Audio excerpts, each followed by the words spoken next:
یا ایہا الذین آمنوا اطیعوا اللہ و اطیعوا الرسول ولا تبطلوا اعمالکم وقال اللہ تبارک و تعالی من یطع الرسول فقد اطاع اللہ وقال النبی صلی اللہ علیہ وسلم من اطاعنی دخل الجنۃ۔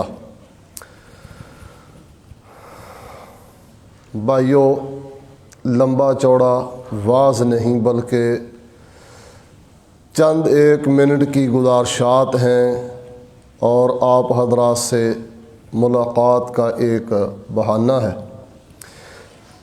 میں یہ چاہتا ہوں کہ آپ بھی تشریف لائے ہیں اپنا وقت نکال کر، اور ہم بھی آئے ہیں اتنا لمبا سفر کر کے فیصل آباد سے، تو آپ کا آنا اور ہمارا حاضر ہونا یہ ہمارے لیے کچھ فائدہ مند ثابت ہو جائے، اور دین اسلام کی بات اور اس محفل میں بیٹھ کر ہم اپنے حق میں فرشتوں کی گواہی کو قائم کر لیں۔ امام اعمش رحمۃ اللہ علیہ سے کسی نے پوچھا تھا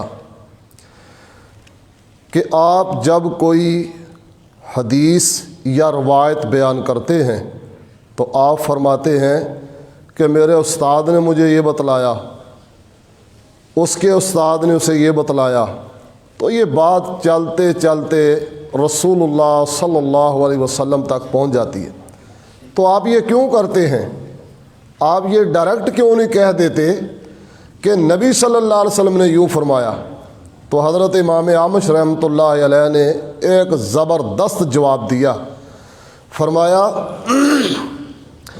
کہ جب میں یہ بات کہتا ہوں کہ میرے استاد نے مجھے یہ حدیث بیان کی تو میں بری الذمہ ہوں، میرا استاد ذمہ دار ہے اس کا، اور جب میرا استاد یہ بیان کرتا ہے کہ مجھے میرے دادا استاد نے بیان کیا تو میرا استاد اس سے بری ہے، دادا استاد اس کا ذمہ دار ہے، اور جب وہ بیان کرتے ہیں کہ مجھے تبع تابعی نے جو بیان کیا تو وہ بری الذمہ ہیں، تبع تابعی ذمہ دار ہیں، اور جب تبع تابعی یہ بیان کر دیں کہ مجھے تابعی نے یوں بیان کیا تو تابعی ذمہ دار ہیں، تبع تابعی بری الذمہ ہیں، اور جب تابعی یہ بیان کر دے کہ مجھے صحابی نے یہ بیان کیا تو تابعی اس ذمہ داری سے بری ہے، صحابی اس کا ذمہ دار ہے، اور جب صحابی اس بات کو بیان کر دے کہ مجھے رسول اللہ صلی اللہ علیہ وسلم نے یوں فرمایا تو صحابی اس سے بری و ذمہ ہے، رسول اللہ ذمہ دار ہیں، اور نبی صلی اللہ علیہ وسلم نے فرمایا ان اتبع الا ما یوحى الی، قرآن کریم کی آیت ہے۔ ان اتبع یہ رسول اللہ کی زبان کے الفاظ ہیں جو قرآن پاک نے نقل فرمائے ہیں، اور دوسرے مقام پہ فرمایا کہ وما ينطق عن الهوى ان هو الا وحی یوحى، میں نے جو کچھ فرمایا ہے یا میں نے جو کچھ لوگوں کو بتایا ہے، میں نے جو کچھ لوگوں کو کر کے دکھلایا ہے، وہ میری اپنی مرضی نہیں ہوتی، وہ میرے کائنات کے رب کی مرضی ہوتی ہے۔ تو بھائیو، یہ ساری کی ساری ذمہ داری اللہ رب العزت پہ آ جاتی ہے، دین وہیں سے شروع ہوا، اللہ نے نازل فرمایا، تو اس لیے ہمارے پاس ہمارے طرز زندگی میں یہ انداز ہونا چاہیے کہ ہم جو کچھ کر رہے ہیں اس کی ذمہ داری اپنے سر پہ نہ لیں، ہم یہ ساری سند، یہ حوالہ اسی طرح ہم اوپر تک لے جائیں تاکہ قیامت کے دن جو اللہ رب العزت پوچھ گچھ کرے تو ہم اس میں ذمہ دار نہ ہوں کہ یا اللہ ہم نے وہی کیا تھا جو تیرے پیغمبر نے فرمایا تھا، یا اللہ پیغمبر کی بات پہ ہم عمل پیرا رہے، ہم نے تو اپنی مرضی کی نہیں، ہم نے تو اپنے دل کی مانی نہیں، ہم نے تو اپنی عقل کو دوڑایا نہیں، دماغ کو لڑایا نہیں کہ یہ بھی بہتر ہے یہ بھی بہتر ہے، ہم ایک ہی بات پہ ٹھہر گئے کہ دنیا والوں کی عقل بڑی ہوگی، علم بڑا ہوگا، ڈگریاں بڑی ہوں گی، لیکن کائنات میں، یہ میرا جملہ سنیے ذرا غور سے، لیکن کائنات میں کسی کے پاس محمد الرسول اللہ والی اتھارٹی نہیں ہے صلی اللہ علیہ وسلم۔ تو میرے بھائیوں، دین کے معاملے میں رسول اللہ صلی اللہ علیہ وسلم اس کائنات میں اللہ کی مخلوقات میں سے سب سے بڑی اتھارٹی ہیں۔ میں 4 چیزیں بالاختصار عرض کروں گا کہ نبی کائنات صلی اللہ علیہ وسلم کی اطاعت، فرما برداری، اتباع کا فائدہ کیا ہے۔ 4 چیزیں قرآن مجید سے اللہ کی توفیق سے آپ کی خدمت میں عرض کروں گا۔ بھائیو، پہلی چیز یہ ہے کہ نبی صلی اللہ علیہ وسلم کی اطاعت کا فائدہ یہ ہے کہ رسول اللہ صلی اللہ علیہ وسلم کی اطاعت کرنے سے اپنی نماز، روزہ، زکوٰۃ، حج اور حلال کمائی، کاروبار، اپنا لین دین، رشتہ داری کے معاملات، کھانا پینا، چلنا پھرنا، سفر، حجر، قیام، طعام، کچھ بھی ہو رسول اللہ کی سنت کے مطابق کریں تو کائنات کا رب تمہارا کھانا پینا بھی عبادت میں شامل فرما دے گا۔ کیوں؟ ہم اپنے طریقے سے کھاتے ہی نہیں، جیسے ہمارے پیغمبر نے حکم دیا بسم اللہ پڑھ کر شروع کرتے ہیں، دائیں ہاتھ سے کھاتے ہیں، حلال کھاتے ہیں، اور جیسے رسول اللہ نے حکم فرمایا ویسے کرتے ہیں، تو ہم حاجت اپنی پوری کرتے ہیں، ثواب اللہ سے پاتے ہیں، اس لیے کہ ہم نے اپنی حاجت کو پورا کرنے کے لیے طریقہ اپنایا ہے محمد الرسول اللہ صلی اللہ علیہ وسلم کا۔ تو بھائیو، پہلا فائدہ یہ ہے کہ دنیا کا جو کام بھی آپ کریں سنت کے مطابق کریں، رسول اللہ کی اطاعت میں کریں، انشاءاللہ وہ عمل آپ کا نیکی بن جائے گا، باعث ثواب بن جائے گا۔ کسی عمل کی قبولیت کے لیے 3 چیزیں شرط ہیں، غور سے سنیں گے تو انشاءاللہ بات دماغ میں اللہ ایسے اتار دے گا کہ انشاءاللہ کبھی بھولنے نہ پائے گی۔ 3 چیزیں انسان کی نیکی کی قبولیت کے لیے شرط ہیں۔ سب سے پہلی چیز یہ ہے کہ انسان عقیدے اور نظریے اور ایمان کے لحاظ سے اسی منہج پر ہو جس منہج پر اللہ نے انبیاء کو مبعوث فرمایا، اپنی مرضی نہ ہو، عقیدے میں گڑبڑ نہ ہو، عقیدہ توحید میں کوئی لغزش نہ ہو۔ اگر عقیدہ توحید میں، ایمان میں، بنیادی عقیدے میں خرابی ہے تو پھر میرے بھائیوں، بیت اللہ جیسی مسجدوں کی سردار مسجد جس کے متعلق رسول اللہ صلی اللہ علیہ وسلم فرماتے ہیں 1 قدم خانے کعبے میں طواف کے لیے آدمی رکھتا ہے، اٹھاتا ہے، اللہ 10 نیکیاں عطا فرماتے ہیں، 10 گناہ معاف کرتے ہیں، 10 درجے بلند کرتے ہیں۔ 1 قدم بیت اللہ شریف میں، یہ اس کی فضیلت ہے، وہاں کی پڑھی ہوئی نمازیں، 1 نماز کا ثواب کتنی نمازوں کے برابر ہے؟ 1 لاکھ۔ اب پتہ نہیں میری یہ بات صحیح ہے یا غلط ہے، قاری صاحب سے بعد میں پوچھ لینا، کر دیتا ہوں۔ نبی صلی اللہ علیہ وسلم نے فرمایا جماعت کے ساتھ جو آدمی نماز پڑھے اس کی نماز اور اکیلے کی نماز میں، ایک روایت میں 25 درجے کا فرق ہے، دوسری میں 27 درجے کا فرق ہے۔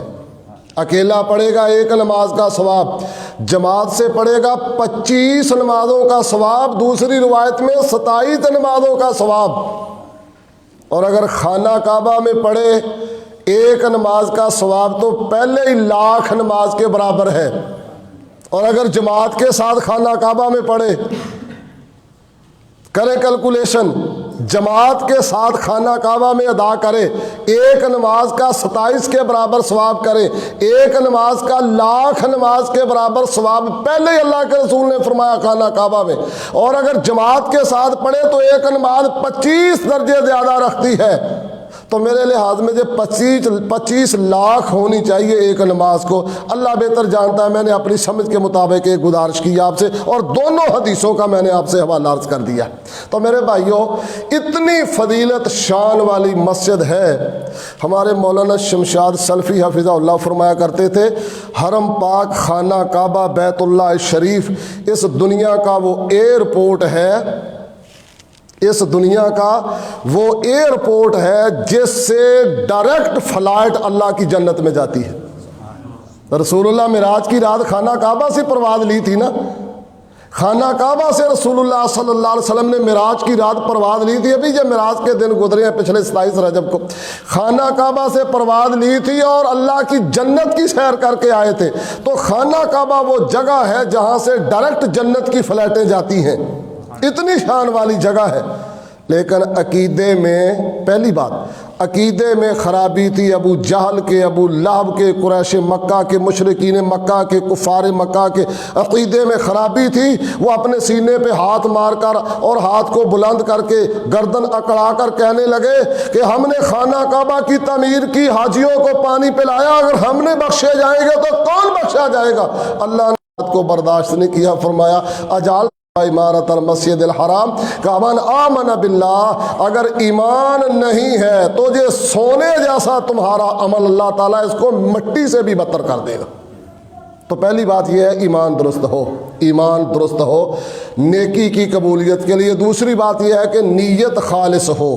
اگر نیت میں فطور ہے، نیت خالص نہیں، تو میرے بھائیوں مسجد مدینہ المنورہ میں ایک اور مسجد کی تعمیر ہوئی تھی. قرآن میں اللہ تعالیٰ فرماتے ہیں اللہ دین اتخذوا مسجدا ضرارا، مسجد ضرار بنی تھی مسلمانوں کو نقصان دینے کے لیے، کفر کی حمایت کے لیے اور مسلمانوں میں تفریق ڈالنے کے لیے. عبداللہ بن ابی رئیس المنافقین اور اس کی کمیٹی نے مسجد بنائی تھی.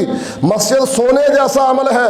اللہ کے رسول صلی اللہ علیہ وسلم نے فرمایا لوگوں من بنا للہ مسجدا بنى اللہ لہ بیتا فی الجنہ.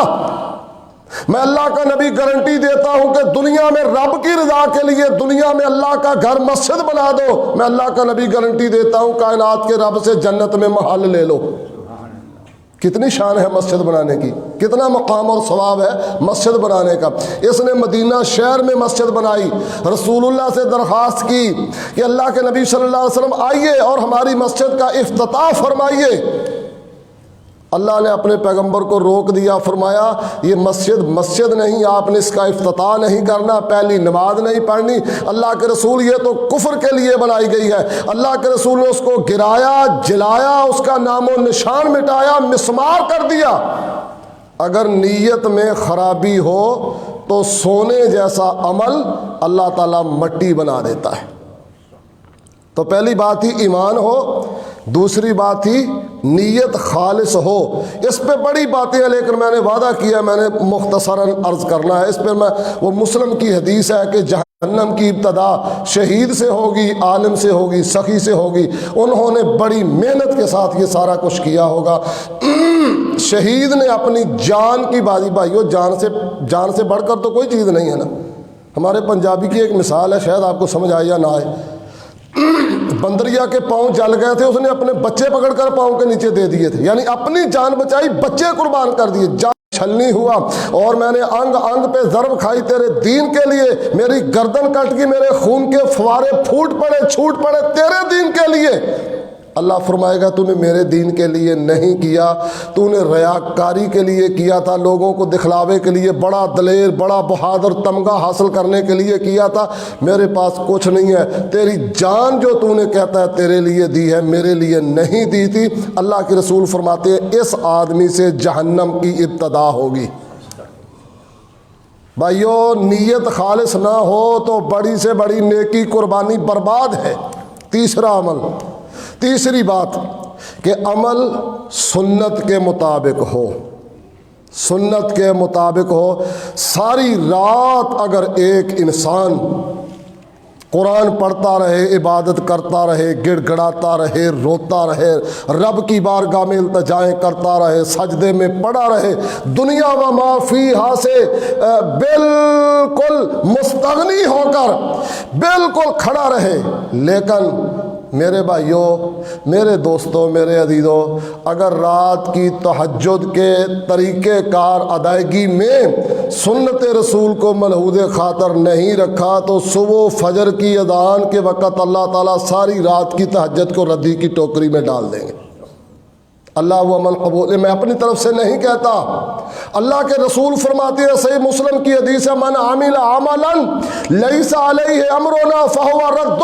دنیا میں کوئی بھی شخص کوئی عمل کرے، اگر اس عمل پہ میری مہر نہیں لگی ہوئی، ہمارے دین کی تصدیق اس پہ نہیں ہے، اپنی مرضی سے کیا ہے، کائنات کے امام فرماتے ہیں اللہ اکبر کبیرہ، اللہ کے رسول فرماتے ہیں اللہ ردی کی ٹوکری میں ڈال دے گا۔ تو بھائیو، اسی پر میں نے 4 باتیں آپ سے عرض کرنا تھی کہ سنت اللہ کے رسول کی اطاعت کے فائدے کیا ہے۔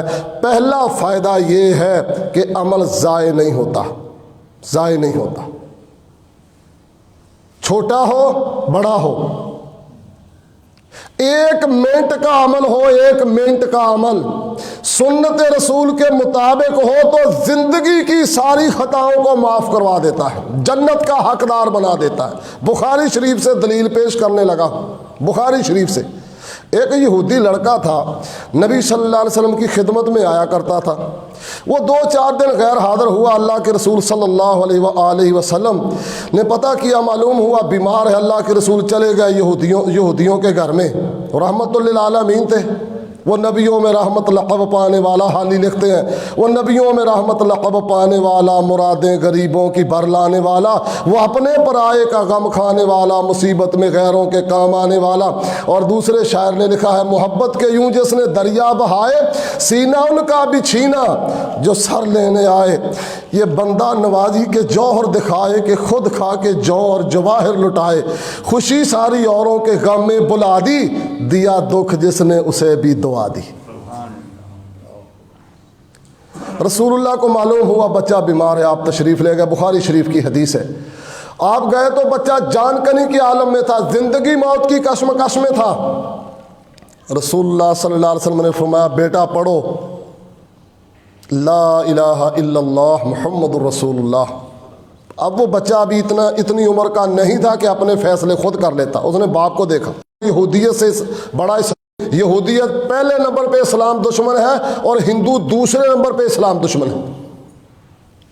نبی صلی اللہ علیہ وسلم کی بات سنی، اپنے باپ کے چہرے کی طرف دیکھا تو باپ نے کہا، اتے ابوالقاسم، اتے ابوالقاسم، یہ ابوالقاسم جو کہتے ہیں اس کی اطاعت کر لو۔ بچے نے پڑھا لا الہ الا اللہ محمد الرسول اللہ، یہ کلمہ پڑھنا ہی تھا، اس کی جان نکل گئی، روح پرواز کر گئی۔ رسول اللہ صلی اللہ علیہ وسلم نے فرمایا، الحمدللہ الذی انقذ بی عبدہ من النار، کائنات کے رب کا شکر ہے میں ٹائم پہ پہنچ گیا اور میرے اس کلمہ پڑھانے کی میری وجہ سے کائنات کے رب نے اس آدمی کو جنتی بنا دیا ہے۔ بھائیوں، میں نے عرض کیا تھا رسول اللہ کی اطاعت میں کیا گیا عمل بے شک آدھے منٹ کا کیوں نہ ہو جنتی بنا دیتا ہے۔ آدھے منٹ کا کتنا ٹائم لگا ہوگا، آخری وقت میں کلمہ نصیب ہو گیا، اللہ نے جنتی بنا دیا، جنتی اہل جنت میں سے شامل فرما دیا۔ تو میرے بھائیوں، رسول اللہ صلی اللہ علیہ وسلم کی اطاعت کا پہلا فائدہ یہ ہے، عمل ضائع نہیں ہوتا۔ دوسرا فائدہ یہ ہے،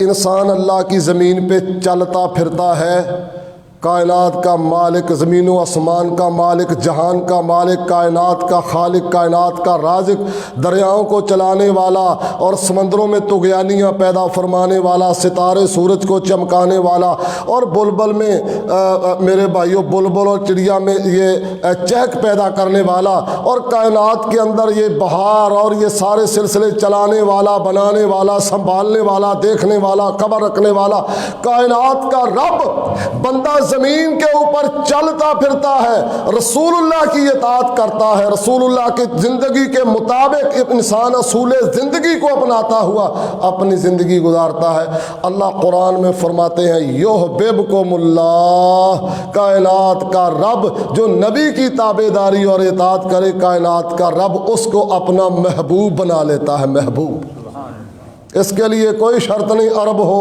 عجم ہو، کالا ہو گورا ہو، عورت ہو مرد ہو، چھوٹا ہو بڑا ہو، ان پڑھ ہو پڑھا لکھا ہو، اور یا دنیا کی کسی خطے میں رہنے والا ہو، میں ترجمے کے اندر تھوڑی سی وضاحت کرتے ہوئے عرض کرتا ہوں، اگر اس اسکندرآباد کالونی میں بسنے والا اس علاقے کا کوئی باشندہ اپنی زندگی میں رسول اللہ کی زندگی کا پورا نقشہ کھینچ کے رکھ دیتا ہے، اللہ کی قسم وہ چلتا اس علاقے کی زمین پہ ہے، اس زمین پہ چلتا ہوا کائنات کے رب کا حبیب بن جاتا ہے۔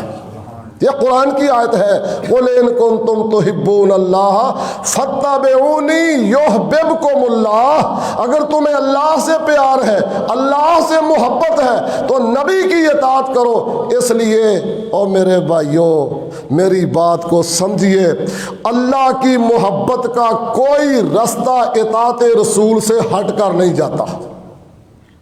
کوئی آدمی یہ سمجھے نبی صلی اللہ علیہ وسلم کو بائی پاس کر کے رسول اللہ کی طرز زندگی اور اصول زندگی اور سنت اور ارشاد اور فرمان اور حدیث اور آپ کے اسوہ حسنہ اور کامل نمونے کو ایک سائڈ پہ رکھ کے میں رب سے مل لوں۔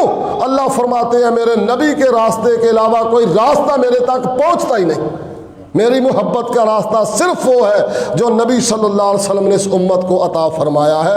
اللہ رب رسول اللہ فرماتے ہیں اللہ کو جو سب سے زیادہ پسند چیزیں تھی اللہ نے میرے ذریعے اپنی مخلوق پہ وہ فرض کر دی ہیں۔ تو نبی صلی اللہ علیہ وسلم سے ہٹ کر اللہ کی رضا اور محبت کا کوئی راستہ نہیں، بے شک آپ کتنی محنت سے اس کو تیار کریں۔ دیکھیں نا ایک چھوٹی سی مثال ہے، آپ کے پاس سونے کا سکہ ہو اور آپ اس کے اوپر اس پاکستان کے سب سے بڑے پڑھے لکھے آدمی کی تصویر لگا کر کہیں جناب سونے کا سکہ ہے، اس کی تصویر ہے، ایمان سے بتلائیے وہ پاکستانی سکے کے نام پہ چل جائے گا؟ کیوں؟ جس کی تصویر ہے وہ خوبصورت ہوگا، سب کچھ ہوگا، لیکن اس کی اتھارٹی محمد الرسول اللہ صلی اللہ علیہ وسلم کی طرح جس طرح اسلام میں شریعت میں محمد الرسول اللہ کی اتھارٹی ہے، پاکستان میں اس کی وہ اتھارٹی نہیں ہے۔ تو اسلام کا سکہ رسول اللہ کے نام پہ چلتا ہے۔ رسول اللہ سے ہٹ کر آپ اول تو ہمارا یہ نظریہ ہے، آپ کا نظریہ ہے، مسلمان کا نظریہ ہے، کائنات میں جتنی خوبیاں اللہ کی مخلوق میں ہو سکتی ہیں رسول اللہ صلی اللہ علیہ وسلم ان خوبیوں میں سب سے بڑھ کر اعلیٰ ہے، افضل ہے۔ کوئی شخص نہ حسن کے اعتبار سے، نہ عقل کے اعتبار سے، نہ سمجھ کے اعتبار سے، نہ علم کے اعتبار سے، نہ اسوہ حسنہ کے اعتبار سے، نہ عمل کے اعتبار سے، نہ ایمان کے اعتبار سے اور نہ ہی رہنمائی کے اعتبار سے کوئی شخص مقام، شان، عظمت، فضیلت، منقبت میں نبی کائنات صلی اللہ علیہ وآلہ وسلم کے برابر ہونا تو دور کی بات ہے، رسول اللہ صلی اللہ علیہ وسلم کے سائے تک کا مقابلہ نہیں کر سکتا۔ تو میرے بھائیوں دوسری چیز یہ ہے رسول اللہ کی اطاعت میں کہ اللہ رب العزت کی محبت نصیب ہوگی۔ تیسری بات پہ میں نے تھوڑی گزارش کرنی ہے، آپ نے ذرا محنت کرنی ہے، تلاش کرنا ہے آپ نے۔ اللہ فرماتے ہیں وَيَغْفِرْ لَكُمْ ذُنُوبَكُمْ، نبی کی اطاعت کا تیسرا فائدہ یہ ہے تم نبی کی اطاعت کرو، رسول اللہ کی اسوہ حسنہ کو اپناؤ، نبی کائنات صلی اللہ علیہ وسلم کی سیرت طیبہ کو اپنے لیے مشعل راہ بناؤ۔ فرمایا تم نبی کی اطاعت کرو، میں زندگی کے چھوٹے بڑے سارے گناہ اپنی رحمت سے معاف کر دوں گا۔ ناراض نہ ہونا، ایک بات عرض کرتا ہوں ہمدردی کے ناطے سے، اور میرے بھائیوں ٹھنڈے دل سے سوچنا ہے، یہ بات فرقہ واریت کی نہیں، اختلاف کی نہیں۔ کیا کائنات میں کوئی ہستی ایسی ہے جس کی اللہ گارنٹی دے کر یہ فرمائے کہ فلاں کی اطاعت کرو تو میں گناہ معاف کر دوں گا، ما سوائے رسول اللہ کے؟ کریں تلاش، آپ میرے پہ نہ رہیں، میری بات پہ نہ رہیں، آپ ساری زندگی آپ محنت کر کے کریں تلاش، وہ کون سی شخصیت، وہ کون سی ہستی ہے جس کی رب گارنٹی دے، کائنات کا رب خالق کائنات اللہ رب العزت جس کی گارنٹی دے کہ فلاں کی اطاعت کرو تو میں زندگی کے سارے گناہ معاف کر دوں گا. وَيَغْفِرْ لَكُمْ ذُنُوبَكُمْ, تمہاری زندگی کی خطائیں, عیوب, نقائص, غلطیاں اور زیادتیاں اللہ رب العزت فرماتے ہیں تم نبی کی اطاعت کرو میں زندگی کے سارے گناہ معاف کر دوں گا. یہ تیسرا فائدہ ہے. تیسرا, چوتھی بات رہ گئی آخری بات رہ گئی. تیسرا فائدہ یہ ہے کہ رسول اللہ صلی اللہ علیہ وسلم کی اطاعت سے میرے بھائیوں زندگی کے گناہ معاف ہوتے ہیں. مجھے معاف کرنا یہ گارنٹی اللہ تعالیٰ نے, یہ گارنٹی کائنات کے رب نے جناب سیدنا صدیق اکبر رضی اللہ تعالیٰ عنہ کے بارے میں بھی نہیں دی کہ صدیق کی اطاعت کرو تو زندگی کے سارے گناہ معاف کر دوں. فاروق اعظم کی اطاعت کرو, حالانکہ نبی صلی اللہ علیہ وسلم نے ان کی فضیلت میں اتنی احادیث بیان فرمائی ہیں, اتنے فضائل بیان فرمائے ہیں, اتنا ان کا شان بیان فرمایا ہے, اتنا ان کا مقام بیان فرمایا ہے. اللہ اکبر کبیرہ, اللہ اکبر کبیرہ. بڑے محبت دے دعوے کیتے پر صدیق دی محبت کمالے, طاہر یار غار والی دیندے راسن لوگ مثالے. اس محبت بھار جاڑو آن دوائے دتا گھر دا سارا مال تے ہے اتنا پکا یاری دا ستا اج بھی رسول دے نال ہے. اتنا شان, اتنا مقام, اتنی فضیلت, لیکن اس کے باوجود میرے بھائیوں ان کے بارے میں کائنات کا رب وہ گارنٹی نہیں دیتا جو گارنٹی کائنات کا رب محمد رسول اللہ کے بارے میں دیتا صلی اللہ علیہ وسلم. تو اطاعت رسول کا تیسرا فائدہ. چوتھا اور آخری فائدہ, بس دعا کریں گے انشاءاللہ اللہ جزائے خیر عطا فرمائے میرے بھائی نعیم الرحمن صاحب, قاری عبد القدوس صاحب, جو میں سمجھتا ہوں کہ اللہ رب العزت کا یہ انعام ہے آپ کے اوپر کہ اللہ نے آپ کو ان جیسا مخلص ساتھی عطا فرمایا ہے. اللہ ان کے علم, عمل, تقوی اور صحت تندرستی میں برکت عطا فرمائے. تو میرے بھائیوں, میرے دوستوں, میرے عزیزوں, آخری اور چوتھا فائدہ یہ ہے, اللہ رب العزت رسول اللہ صلی اللہ علیہ وسلم کی اطاعت کی وجہ سے, بات بے مزہ نہ ہو جائے اس لیے پہلے میں وہ واقعہ بیان کرتا ہوں, پھر میں اس کا نتیجہ عرض کرتا ہوں. ام المومنین سیدہ عائشہ رضی اللہ تعالیٰ عنہ فرماتی ہیں کہ ایک آدمی آیا رسول اللہ صلی اللہ علیہ وسلم کے پاس, زاروں قطار رونے لگا, زاروں قطار. رسول اللہ صلی اللہ علیہ وسلم نے فرمایا ما ابکی کا, کیوں روتے ہو, کیا وجہ ہے؟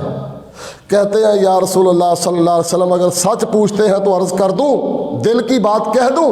نبی صلی اللہ علیہ وسلم نے فرمایا کہیے کیا بات ہے. عرض کرتے ہیں یا رسول اللہ آج دنیا میں ہم پریشان ہوتے ہیں, گھر میں کوئی گڑبڑ ہوتی ہے, کوئی معاملہ ہوتا ہے, گھروں میں ہوتے ہیں معاملات, کبھی روٹی کا مسئلہ, کبھی گھر میں کوئی جھگڑا, کبھی کوئی معاملہ, کوئی ٹینشن. آج بھی دنیا میں جتنی ٹینشن کی دعائیں ہیں اس دور میں استعمال ہو رہی ہیں شاید کبھی بھی نہ ہوں. لوگوں کو اگر پناہ ملے گی یہ ساری ٹینشنوں کا علاج آج آ کے دیکھیے گا انشاءاللہ اسلام سے نکلے گا. جب پناہ ملی تو کہاں ملی میرے جرم خانہ خراب کو تیرے عفو بندہ نواز میں. دنیا لگا لے زور, جہاں پہنچ سکتی ہے پہنچ دے. مجھے ایک بات یاد آ گئی, قاری عبد الباسط صاحب مصری رحمۃ اللہ علیہ فرماتے ہیں کہ مجھے جمال عبد الناصر مصر کے صدر تھے, یہ 3-4 آدمی تھے جن کا گروپ تھا, یہ اسلامی بلاک بنانے کے چکروں میں تھے. پاکستان کے ذوالفقار علی بھٹو تھے, جمال عبد الناصر تھے, اور مصر سعودی عرب کے شاہ فیصل شہید تھے. یہ 4-5 آدمی تھے.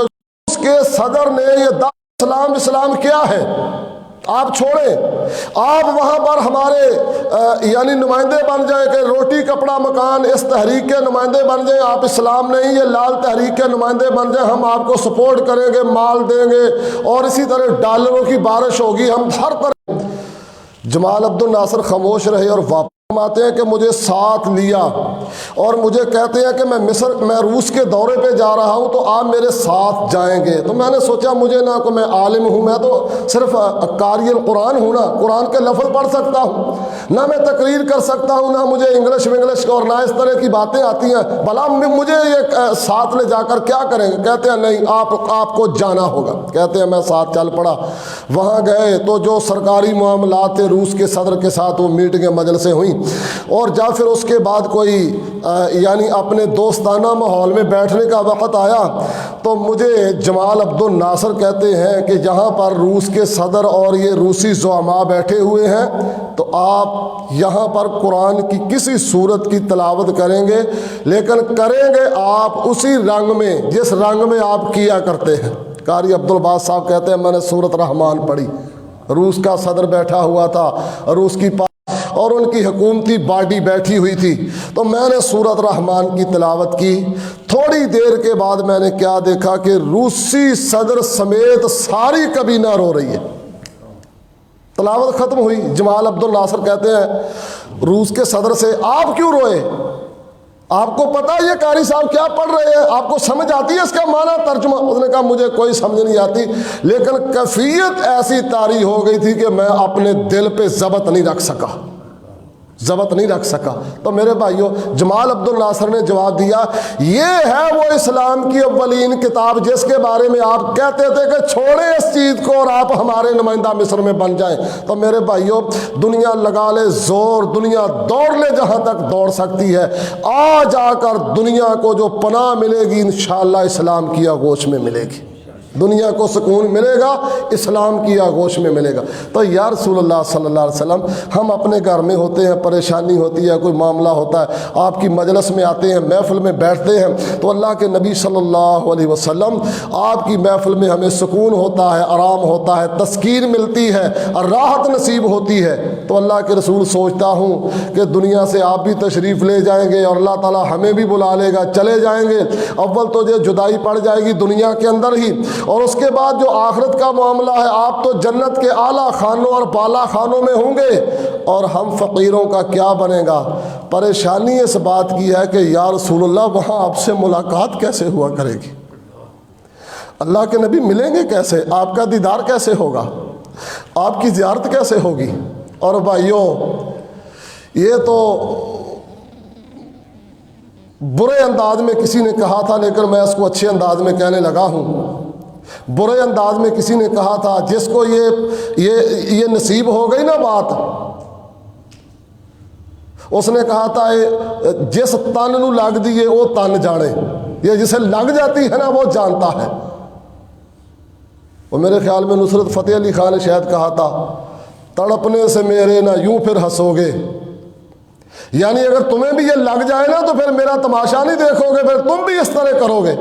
جنہوں نے امام کائنات کو دیکھا، رسول اللہ کی صحبت نصیب ہوئی، جنہیں امام کائنات کی مجلس کا شرف حاصل ہوا، جنہیں رحمت رسول اللہ کے قدموں میں بیٹھنے کا موقع ملا، اور جنہیں امام کائنات صلی اللہ علیہ وسلم کے وجود اقدس سے فیض یاب ہونے کے موقع فراہم کیے کائنات کے رب نے، ان کا عالم تو یہ تھا کہ حضرت زید رضی اللہ تعالیٰ عنہ بچپن میں زمانہ جاہلیت میں لڑائی ہوئی تھی، 6 سال کے تھے جب دشمن پکڑ کے لے آیا، منڈی میں فروخت کیا، حضرت ختیجہ کے بھائی نے خریدا، حضرت ختیجہ کو تحفہ دیا، حضرت ختیجہ کا نکاح ہوا رسول اللہ سے، حضرت زید حضرت ختیجہ نے رسول اللہ کی خدمت میں پیش کر دیے بطور غلام، اور جب اس کی ماں رو رو کر زید کی ماں کا برا حال ہو چکا تھا، اس لیے دناؤں کا قول ہے کہ مر جائیں تو ایک نہ ایک دن صبر آ جاتا ہے، جو گم ہو جائیں تو والدین کو جب بھی یاد آتا ہے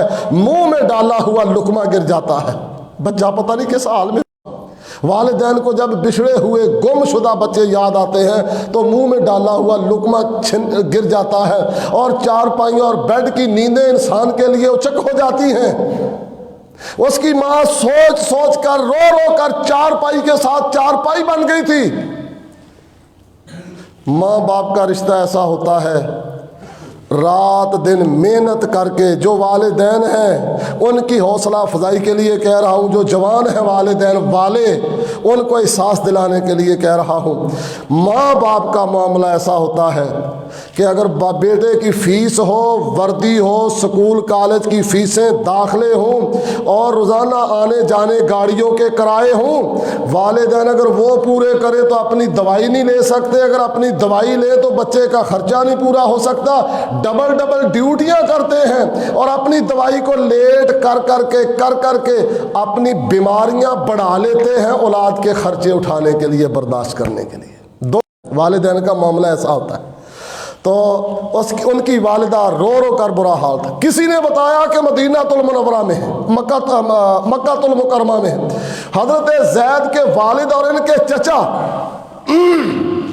انہوں نے پورے قبیلے کی عورتوں کے زیورات اکٹھے کیے، ان کو ایک گٹھڑی میں باندھا، پانڈ گٹھڑی بڑی سر پہ اٹھائی، رسول اللہ کی خدمت میں حاضر ہوئے۔ کسی نے بتایا بچہ فلاں کے پاس ہے، رسول اللہ کی خدمت میں حاضر ہوئے۔ یا رسول اللہ صلی اللہ علیہ وسلم، ہمیں لوگوں نے بتایا ہے ہمارا بچہ اس طرح آپ کے پاس ہے، اور آپ کے متعلق معلوم ہوا ہے کہ آپ مہربان آدمی ہیں، آپ مہربان آدمی ہیں، آپ یہ ہم سونا لائے ہیں پورے قبیلے کا اکٹھا کر کے، یہ لے لیں، ہمارا بچہ ہمارے حوالے کر دیں۔ اللہ اکبر کبیرہ۔ کون جانتا ہے کہ رسول اللہ کو دنیا سے کیا غرض؟ اللہ کے نبی صلی اللہ علیہ وسلم نے فرمایا یہ سونا تمہارا تمہیں مبارک۔ بچے کو بلاتا ہوں، اگر وہ جانا چاہے تو روکوں گا نہیں، میرے پاس ٹھہرنا چاہے تو دھکا دے کے نکالوں گا نہیں، اختیار ہے اس کو۔ حضرت زید کو بلایا، فرمایا بیٹا یہ کون ہے؟ یا رسول اللہ میرے والد محترم ہیں، مدتوں کے بعد ملے، مدتوں سے بچھڑے ہوئے، آج ملے۔ فرمایا یہ کون ہے؟ یا رسول اللہ میرے چھوٹے چچا۔ آپ نے فرمایا جانتے ہو کیوں آئے ہیں؟ یا رسول اللہ نہیں۔ فرمایا لینے کے لیے آئے، تمہیں لینے کے لیے آئے۔ حضرت زید نے اپنی نگاہ کو جھکا لیا۔ آپ نے فرمایا زید تمہیں اختیار ہے۔ اس زید کی فضیلت یہ ہے کہ تقریباً 1.5 لاکھ صحابہ میں سے صدیق اکبر سے لے کر بلال حبشی تک، اور اس صحابی تک جو رسول خدا صلی اللہ علیہ وسلم کے 100 سال بعد سن 110 ہجری میں فوت ہوا، اعلیٰ سے اعلیٰ صحابی سے لے کر نچلے طبقے کے صحابی تک 1.5 لاکھ صحابہ میں زید وہ واحد صحابی ہے جس کا نام کائنات کے رب نے قرآن مجید میں قیامت تک کے لیے زینت بنا دیا ہے۔ فلما قضا زید منہا وطرن زوجناکہا۔ اے اللہ کے نبی صلی اللہ علیہ وسلم، ہم نے زید نے جب یہ فیصلہ کر لیا تو ہم نے اس فیصلے کو پھر تیرے لیے اس طرح کر دیا۔ حضرت زید واحد صحابی ہے جن کا قرآن میں ذکر آیا ہے۔ اللہ اکبر کبیرہ، اللہ اکبر۔ رسول اللہ کے خاندان سے نہیں تھے، رسول اللہ کے خاندان سے جڑ گئے، جو کچھ بھی ہوا اپنا نام تو قرآن میں لکھوا گئے نا۔ زید یہ تمہیں لینے کے لیے آئے ہیں۔ اللہ کے نبی صلی اللہ علیہ وسلم کیا آپ مجھے ان کے حوالے کریں گے؟ فرمایا نہیں، اختیار ہے، جانا چاہو تو خوشی کے ساتھ دعاؤں کے ساتھ الوداع کروں گا، میرے پاس ٹھہرنا چاہو تو میں تمہیں سینے سے لگا کے رکھوں گا، بیٹا بنا کے رکھوں گا۔ عرض کی یا رسول اللہ صلی اللہ علیہ وسلم میں نہیں جانا چاہتا۔ باپ بول پڑا، باپ نے کہا بیٹا یہ تیرا باپ، تیرا چچا، تیری ماں، تیرے رشتہ دار، تیری بہنیں، تیرے بھائی، تیرے عزیز، تیرے خالد، تیرے ننھے حال، تیرے دادے حال، اور تو ان سب کے ساتھ ملاقات پہ پردیس میں محمد مصطفیٰ کو ترجیح دیتا ہے۔ اس نے کہا والد محترم، ادب، احترام، سلام، عزت ساری چیزیں بجا ہیں، لیکن بات یہ ہے کہ ساری کائنات کی محبتیں ہیچ ہیں، ساری کائنات کے پیار محمد رسول اللہ کے نام ہے صلی اللہ علیہ وسلم۔ ان سے بڑا مشفق، ان سے بڑا مہربان، سب کچھ خدا سے مانگ لیا ہے۔ آپ بھی رسول اللہ کی اطاعت کر کے یہ کہہ سکتے ہیں کہ سب کچھ خدا سے مانگ لیا ہے، تجھ کو مانگ کر اب آتا۔ پنجابی زبان میں ہمارے فیصل آباد کے شیخ محمد سعید الفت ہے، انہوں نے نبی صلی اللہ علیہ وسلم کے متعلق حسن مصطفیٰ پہ ایک نظم لکھی ہے، اور اس میں انہوں نے فرمایا ہے، بڑی محبت کے ساتھ اپنے جذبات کا اظہار فرمایا ہے۔ صحبن نفاست تے پھلاں دا چہرہ، صحبن نفاست تے پھلاں دا سہرا، میں قربان میرے محمد دا چہرہ۔ مصور نے بس انتہا کر دیتی، بڑی ریج دے نال تصویر کھچی، حسینہ جمیلہ دا منہ موڑ دیتا، محمد بڑھا کے قلم توڑ دیتا۔ اور پھر انہوں نے اپنے جذبات کا اظہار کیا، میں جب بھی پڑھتا ہوں کبھی ایسا نہیں ہوا کہ میری آنکھیں نم نہ ہوئی، انہوں نے پورا نقشہ بیان کرنے کے بعد لکھا ہے کہ یہ تو میں نے کتابوں میں پڑھا ہے، اور اگر میں کائنات کے امام کو دیکھتا، یہ چہرہ منور میں خود آپ تکدا، میں ویندا ہی رہندا ناکدا نہ تھکدا، اکھی ویکھ کے جے نظم میں بڑھاندا، میں سونے دے اتے سہاگا سہاندا، ذکر کردا انج لشکے ماہتاب دا، میں سینہ تن دیندا ابو لہب دا، میں کفار دیندا ابو جہل ورگیاں دے سینے ساڑ وسلم کو دیکھتا، پھر یہ نظم لکھتا، اور رسول اللہ کی موجودگی میں رسول اللہ دے سامنے جا سناندا، خدا دی قسم پھر مزہ آ نہ جاندا۔ امام کائنات کی مجلس میں کھڑا ہو کے میں رسول اللہ کے بارے میں یہ نظم پڑھتا تو پتہ نہیں تصورات کا عالم کیا ہوتا۔ تو حضرت صحابی کہتے ہیں یا رسول اللہ صلی اللہ علیہ وسلم، جب پریشان ہوتے ہیں آپ کو دیکھتے ہیں، سوچتا ہوں جنت میں یہ ملاقات، یہ دیدار، یہ مجلس، یہ محفل ہمیں کیسے نصیب ہوگی۔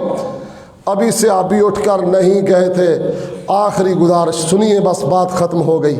صحابی اٹھ کر نہیں گئے تھے، اللہ نے قرآن کریم کی یہ آیت نازل فرما دی کہ وَمَن يُطِعِ اللَّهَ وَالرَّسُولَ فَأُولَٰئِكَ مَعَ الَّذِينَ أَنْعَمَ اللَّهُ عَلَيْهِم مِّنَ النَّبِيِّينَ وَالصِّدِّيقِينَ وَالشُّهَدَاءِ وَالصَّالِحِينَ وَحَسُنَ أُولَٰئِكَ رَفِیقًا۔ دنیا میں رہ کر رسول اللہ کی اطاعت اختیار کرو، کائنات کا رب صرف جنت میں رسول اللہ ہی نہیں، صرف اللہ آدم سے لے کر قیامت تک اپنے سارے بندوں کا ساتھ نصیب فرما دے۔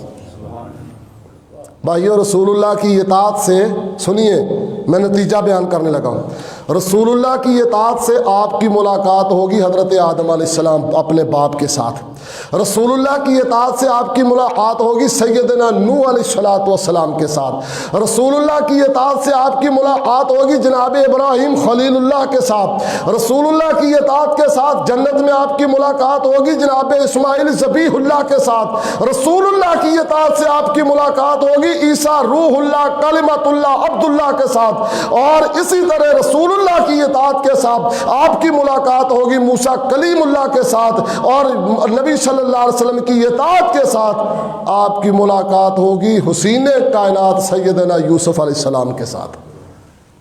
رسول اللہ کی اطاعت کا چوتھا فائدہ یہ ہے کہ سارے انبیاء سے ملاقات کروا دے گی، شہداء سے، سیدنا امیر حمزہ، فاروق اعظم، عثمان غنی، علی المرتضی، سیدنا حسن، سیدنا حسین رضی اللہ عنہم اجمعین۔ انشاءاللہ رسول اللہ کی اطاعت کرو، کائنات کا رب ان سارے کے سارے شہداء کا ساتھ اور ان سے ملاقات نصیب فرما دے گا۔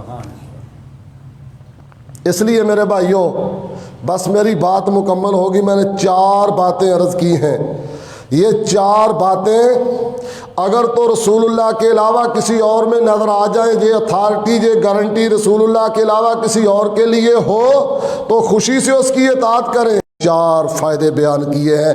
اے پروردگار عالم، ہم تیرے